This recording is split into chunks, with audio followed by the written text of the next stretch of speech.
Hello, you are currently listening to B's audio commentary. This is my first test to explain the game. I'm going to be doing this audio commentary at 1x speed from my point of view with fog war on, and we're going to start this game at the 1 minute mark. I'll give you guys some time to do that. The reason I'm doing this with fog war on is because I'm going to just look at things from my side, just so you guys can get a better view of what I'm really thinking and what I'm doing. Because you guys probably don't care what the hell he's thinking about. Okay, on the count of 3, we're gonna start this game. 2, 3, 2, 1, unpause. As you can see, I built my crib next to wood. You always build a crib next to wood because you chop faster once the ghoos come out. They're next to the wood. Yeah, and you can see I left some space between the crib and the gold mine, so I'm gonna plan on placing a graveyard there later. So you should always place your graveyard next to the crib, so that you can chop wood faster, just like every other race places their mill next to the peasants. In this game I'm gonna be playing against Careless, a human player, who I've played a numerous amount of times. I haven't counted, but I played him a lot of times, and he's probably the only human player I've played recently. Yeah, so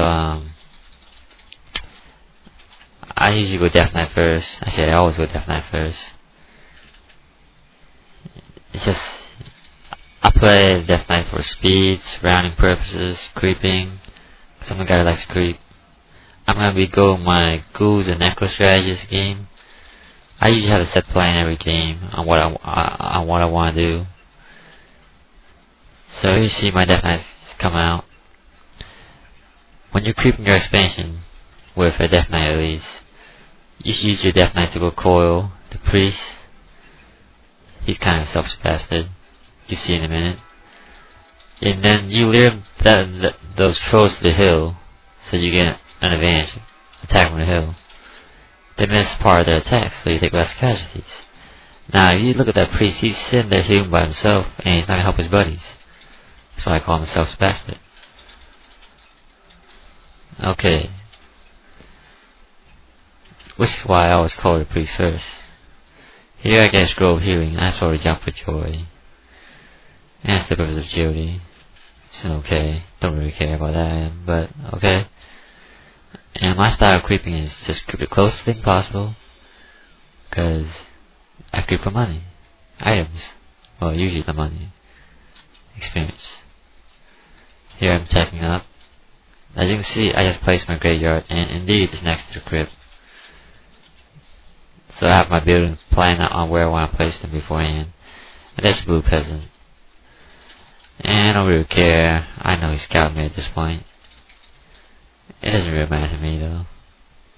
I don't usually scout him because I play Karis, and a lot of times know that he always fast expands. He's a human player, so he usually does that. Mass casters. But I will usually scout with laboratory later. As you can see, he just creeped at trolls, which I just checked. This usually means that he's either creeping the other trolls right now, or he's creeping over to the left. So I creep to the top side. Because seeing as how he's got me with his peasant earlier, he doesn't want to engage me so early. I'm gonna bring my ghouls from my main base to regroup my Death Knight. This will give me an advantage if I face him early, which I plan on facing him in a minute here. Here you get 2 more experience. It makes a lot of difference in the beginning of the game, in my opinion. I'm gonna get Unholy Alot 2 first for surrounding purposes and creeping, which I get every game now. Here you see his Archmage gets surrounded easily by my Ghoos and Death Knight because of 2 reasons. I have an Alot level 2, and I have a decent amount of Ghoos to surround with. I force him to TP, leaving the trolls for me, and my Dreadlord's coming out. I usually like to creep the laboratories and emergence with a Death Knight and a Dreadlord, because Dreadlord's apparently, he's my tank. I'll tell you about that in a minute. Here, got a Cloak of Shadows. I creep the closest thing possible until my Dreadlord comes out. Then I'm gonna creep Emergent. So I usually have my creeping pattern already planned out. All it changes if I engage him at certain points in the game. Gonna tech up. I like to keep my pop at 40-40. So get more money later on for items and upgrades or whatever. The Dreader comes in first. I use him to sleep, the priest, so he doesn't cast any more inner fire and he doesn't heal. You see, the Dreader comes in first to tank. Game purposes. So I can it's easier to call the Dreadlord than to call the Ghoos, and he has more armor. Here I get a wand to win. Fair decent item if used correctly.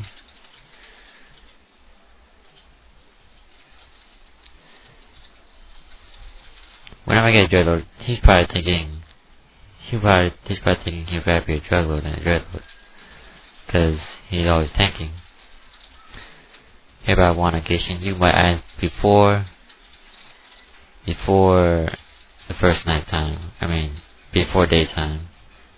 Unlike other items.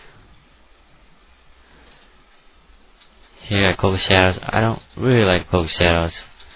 It doesn't help versus human players, and it slows you down at some points, because with with a Cloak of Shadows on, and if your hero stands still, your ghouls won't benefit from the R that your hero has. So I throw down a Cloak of Shadows. It's an annoying item. At this point in the game I have a tempo and 2 crypts. The reason I go 2 crypts and a tempo is because so I can easily get anti-air if I need it. And a tempo is for banshees if I need it. So this strategy has quite some flexibility.